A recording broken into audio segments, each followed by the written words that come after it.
നമസ്കാരം. ലൈംഗിക പീഡനാരോപണങ്ങളുടെ നിഴലിൽ നിൽക്കുന്ന രാഹുൽ മാങ്കൂട്ടത്തിൽ MLA-യുടെ പൊതുജീവിതത്തിലെ തുടർച്ചയായിട്ടുള്ള ഇടപെടലുകൾ കേരളത്തിലെ പ്രധാന രാഷ്ട്രീയ പാർട്ടികളുടെ ആഭ്യന്തര ഘടനയിലും അതോടൊപ്പം തന്നെ ധാർമ്മിക നിലപാടുകളിലും ഗുരുതരമായിട്ടുള്ള പ്രതിസന്ധി സൃഷ്ടിച്ചിരിക്കുകയാണ്.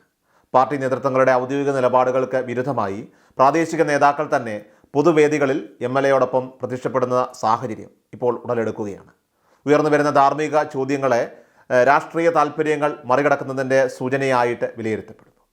ആരോപണങ്ങളെ തുടർന്ന് യൂത്ത് കോൺഗ്രസ് അധ്യക്ഷ സ്ഥാനം രാജിവെച്ച രാഹുൽ മാങ്കൂട്ടത്തിൽ പാർട്ടിയുടെ പ്രാഥമിക അംഗത്വത്തിൽ നിന്ന് സസ്പെൻഡ് ചെയ്യപ്പെട്ടതിന് ശേഷവും പൊതുരംഗത്ത് സജീവമായിട്ട് തുടരുന്നത്, അതാകട്ടെ ഇപ്പോൾ രാഷ്ട്രീയ എതിരാളികളെ പോലും വിമർശിക്കാനും സർക്കാരിൻ്റെ പദ്ധതികളെ ചോദ്യം ചെയ്യാനും സോഷ്യൽ മീഡിയ പ്ലാറ്റ്ഫോമുകളെ ഫലപ്രദമായിട്ട് ഉപയോഗിക്കാനും അദ്ദേഹത്തിന് സാധിക്കുന്നുണ്ടെന്നതിൻ്റെ ഒരു തെളിവ് തന്നെയാണ്. നിലവിലെ രാഷ്ട്രീയ സാഹചര്യം ഒരു നിയമ നടപടിയും നേരിടാതെ തന്നെ MLA-യുടെ പൊതുപ്രവർത്തനങ്ങളെ എത്രത്തോളം സ്വാധീനിക്കുമെന്നതിനെക്കുറിച്ചുള്ള ചർച്ചകൾക്ക് തുടക്കമിട്ടിരിക്കുന്നു. പാലക്കാട് നഗരസഭാ ചെയർപേഴ്സൺ പ്രമീള ശശിധരൻ MLA-ക്കൊപ്പം റോഡ് ഉദ്ഘാടന ചടങ്ങിൽ പങ്കെടുത്തതിനെ ചൊല്ലിയുള്ള വിവാദം BJP-യുടെ ആഭ്യന്തര ഐക്യത്തെയാണ് ഇപ്പോൾ ഉലച്ചിരിക്കുന്നത്. ആരോപണങ്ങൾ ഉയർന്ന പശ്ചാത്തലത്തിൽ MLA-യെ പൂർണ്ണമായിട്ട് പൊതുപരിപാടികളിൽ നിന്ന് മാറ്റി നിർത്തണമെന്ന നിലപാട് BJP സംസ്ഥാന ജില്ലാ നേതൃത്വങ്ങൾ പരസ്യമായിട്ട് പ്രഖ്യാപിച്ചതിന് വിരുദ്ധമായിരുന്നു ഈ നടപടി. MLA ഫണ്ട് ഉപയോഗിച്ച് നിർമ്മിച്ച റോഡിൻ്റെ ഉദ്ഘാടനത്തിൽ നഗരസഭയുടെ തലപ്പത്തിരിക്കുന്ന വ്യക്തി എന്ന നിലയിൽ മാത്രമാണ് പങ്കെടുത്തതെന്നും വിവാദങ്ങൾ താല്പര്യപ്പെടുന്നില്ലെന്നും ചെയർപേഴ്സൺ വിശദീകരണം നൽകിയെങ്കിലും പാർട്ടിയിലെ ഒരു വിഭാഗം ഇത് അംഗീകരിക്കാനായിട്ട് തയ്യാറായിട്ടില്ല. ഈ സംഭവം അത് പാർട്ടി നിലപാടുകൾക്ക് വിരുദ്ധമായി നടന്നുവെന്ന് ആരോപിച്ച് വിമർശനങ്ങൾ ഉയർന്നതോടുകൂടി വിഷയം ചർച്ച ചെയ്യാനും ഔദ്യോഗിക നിലപാട് വിശദീകരിക്കാനും വേണ്ടി BJP ജില്ലാ നേതൃത്വം അടിയന്തരമായിട്ട് യോഗം ചേരേണ്ട സാഹചര്യമുണ്ടായി. ഒരു ദേശീയ പാർട്ടിക്കുള്ളിൽ നേതാവിൻ്റെ വ്യക്തിപരമായിട്ടുള്ള സൗകര്യങ്ങൾ ഔദ്യോഗിക പാർട്ടി നിലപാടുകളെ എത്രത്തോളം മറികടക്കുമെന്ന ചോദ്യം ഇത് ഉയർത്തുന്നു. അതേസമയം ഇവിടെ കോൺഗ്രസ് നേതൃത്വമാകട്ടെ ഈ വിഷയത്തിൽ ഒരു ധാർമ്മിക നിലപാട് ഉയർത്തിപ്പിടിക്കാൻ ശ്രമിക്കുന്നതായാണ് കാണുന്നത്. MLA-ക്കെതിരെ ശക്തമായ നടപടി സ്വീകരിച്ചത് പാർട്ടിയുടെ ധാർമ്മിക പ്രതിബദ്ധതയുടെ ഭാഗമാണെന്ന് മുതിർന്ന നേതാവ് രമേശ് ചെന്നിത്തല വ്യക്തമാക്കിയിരുന്നു. ഒരു യുവ നേതാവിനെതിരെ ഇത്രയും ഗുരുതരമായ ആരോപണങ്ങൾ ഉയർന്നു വന്നപ്പോൾ നിയമപരമായിട്ടുള്ള നടപടികൾ കാത്തു നിൽക്കാതെ പ്രാഥമിക അംഗത്വത്തിൽ നിന്ന് പോലും അദ്ദേഹത്തെ മാറ്റി നിർത്താനുള്ള തീരുമാനം പൊതുജനങ്ങളുടെ കോൺഗ്രസിൽ നിന്നുള്ള ധാർമ്മികമായിട്ടുള്ള പ്രതീക്ഷകളെ തൃപ്തിപ്പെടുത്താൻ വേണ്ടിയായിരുന്നു. സമാനമായ വിഷയങ്ങളിൽ മറ്റു രാഷ്ട്രീയ പാർട്ടികൾ പ്രത്യേകിച്ചും CPM നടപടിയെടുക്കാതെ ഒത്തുതീർപ്പാക്കിയതിനെ ചൂണ്ടിക്കാട്ടിക്കൊണ്ട് കോൺഗ്രസ് തങ്ങളുടേതായിട്ടുള്ള ഒരു ധാർമ്മിക ലക്ഷ്യം ഉയർത്തിപ്പിടിക്കുന്നുണ്ടെന്ന് സ്ഥാപിക്കാനും രമേശ് ചെന്നിത്തല ശ്രമിക്കുകയുണ്ടായി. ഈ നടപടി രാഷ്ട്രീയമായിട്ട് കോൺഗ്രസിന് ഗുണകരമാകുമെന്നും പ്രത്യേകിച്ചും വരുന്ന തെരഞ്ഞെടുപ്പുകളിൽ ജനങ്ങൾ ഈ ധാർമ്മിക നിലപാടിനെ വിലയിരുത്തുമെന്നും അദ്ദേഹം സൂചിപ്പിച്ചു. വിവാദങ്ങൾക്കിടയിലും രാഹുൽ മാങ്കൂട്ടത്തിൽ MLA-യുടെ സജീവമായിട്ടുള്ള രാഷ്ട്രീയ ഇടപെടലുകൾ ഇപ്പോൾ ഏറെ ശ്രദ്ധേയമാണ്.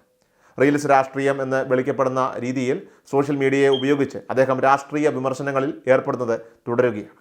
സർക്കാരിൻ്റെ PM ശ്രീ പദ്ധതിയെയും വിദ്യാഭ്യാസ മന്ത്രി V ശിവൻകുട്ടിയെയും രൂക്ഷമായ ഭാഷയിൽ പരിഹസിച്ചുകൊണ്ടുള്ള അദ്ദേഹത്തിൻ്റെ ഫേസ്ബുക്ക് പോസ്റ്റുകൾ ഇതിന് ഉദാഹരണമാണ്. ഈ പരിഹാസങ്ങൾ രാഷ്ട്രീയ എതിരാളികളുമായിട്ട് കടുത്ത വാക്പോരുകൾക്ക് കാരണമായി.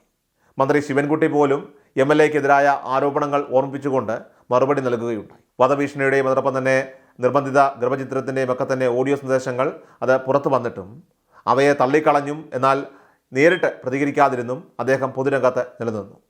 രാഷ്ട്രീയപരമായിട്ടുള്ള ആക്രമണം തന്നെയാണ് താൻ നേരിടുന്നതെന്ന പ്രതീതി നിലനിർത്താനായിട്ട് ഈ പ്രതികരണങ്ങൾ അദ്ദേഹത്തെ സഹായിച്ചു. അതിനിടയിൽ ക്രൈംബ്രാഞ്ച് അന്വേഷണം നിയമപരമായിട്ടുള്ള ഒരു കെണിയിൽ അകപ്പെട്ടിരിക്കുകയാണ്. 18 വയസ്സ് മുതൽ 60 വയസ്സ് വരെയുള്ള നിരവധി സ്ത്രീകളെ ലൈംഗികമായിട്ട് ഉപദ്രവിക്കുകയും ഭീഷണിപ്പെടുത്തുകയും ചെയ്തു എന്നതടക്കമുള്ള ഗുരുതരമായിട്ടുള്ള കുറ്റങ്ങൾ ചുമത്തിക്കൊണ്ട് FIR സമർപ്പിക്കപ്പെട്ടിട്ടുണ്ട്.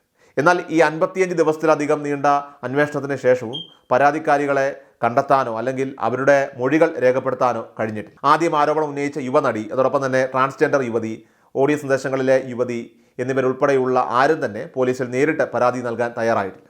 ഈ കേസിലെ പ്രധാന തെളിവുകൾ മാധ്യമങ്ങളിലൂടെ പുറത്തു വന്ന ഓഡിയോ സന്ദേശങ്ങളും വാർത്തകളും മാത്രമാണ്. പരാതി നൽകുന്നവർക്ക് സർക്കാർ സംരക്ഷണം ഉറപ്പാക്കുമെന്ന് മുഖ്യമന്ത്രി പരസ്യമായിട്ട് പ്രഖ്യാപിച്ചിട്ടും പരാതിക്കാർ പിന്മാറി നിൽക്കുന്നത് അന്വേഷണ സംഘത്തിന് മുന്നോട്ട് പോകാനുള്ള വഴി അടച്ചിരിക്കുകയാണ്. രാഷ്ട്രീയപരമായിട്ടുള്ള എതിർപ്പുകൾക്കിടയിലും MLA-യുടെ പൊതുപരിപാടികളിലുള്ള ആ സജീവത അത് വർദ്ധിച്ചു വരുന്നത് രാഷ്ട്രീയ നീക്കങ്ങളുടെയൊക്കെ തന്നെ ഭാഗമാണ്. നേരത്തെ പിരായിരി പഞ്ചായത്തിലെ റോഡ് ഉദ്ഘാടനത്തിനെത്തിയപ്പോൾ DYFI പ്രവർത്തകർ അദ്ദേഹത്തെ തടഞ്ഞെങ്കിലും കൊടുന്തിരിപ്പള്ളി അമ്പലപ്പാറയിലെ അംഗനവാടി ഉദ്ഘാടനം പോലുള്ള മറ്റു പരിപാടികളിൽ അദ്ദേഹത്തിന് കാര്യമായ പ്രതിഷേധങ്ങൾ നേരിടേണ്ടി വന്നില്ല. രാഹുലിനെതിരായ പൊതുപ്രതിഷേധങ്ങളുടെ തീവ്രത കുറയുന്നതായിട്ട് കണക്ക് കൂട്ടി രാഹുൽ മാങ്കൂട്ടത്തിൽ സ്വന്തം മണ്ഡലത്തിൽ സജീവമായിട്ട് തുടരാനുള്ള ശ്രമങ്ങൾ ഇപ്പോൾ ശക്തമാക്കിക്കൊണ്ടിരിക്കുകയാണ്.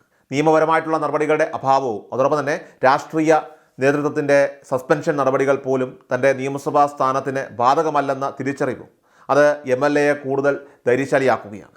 ഈ സാഹചര്യം വ്യക്തിപരമായ ധാർമ്മികതയുടെ ചോദ്യങ്ങൾ എങ്ങനെയാണ് കേരളത്തിലെ രാഷ്ട്രീയ പ്രസ്ഥാനം കൈകാര്യം ചെയ്യുന്നത് എന്നതിൻ്റെ ഒരു പുതിയ പാഠമാണ് അത് പൊതുജനങ്ങൾക്ക് മുന്നിൽ ഇപ്പോൾ അവതരിപ്പിക്കുന്നത്.